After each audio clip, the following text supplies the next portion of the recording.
السلام عليكم ورحمة الله وبركاته.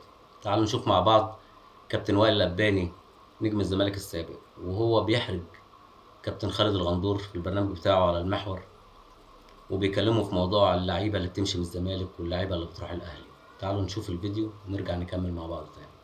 الاهلي خد كهربا، وخد مدرب كرة السلة، وخد امام عاشور، وخد اشرف بن شرقي. دول نجوم عندك عشان يضايقك برضه.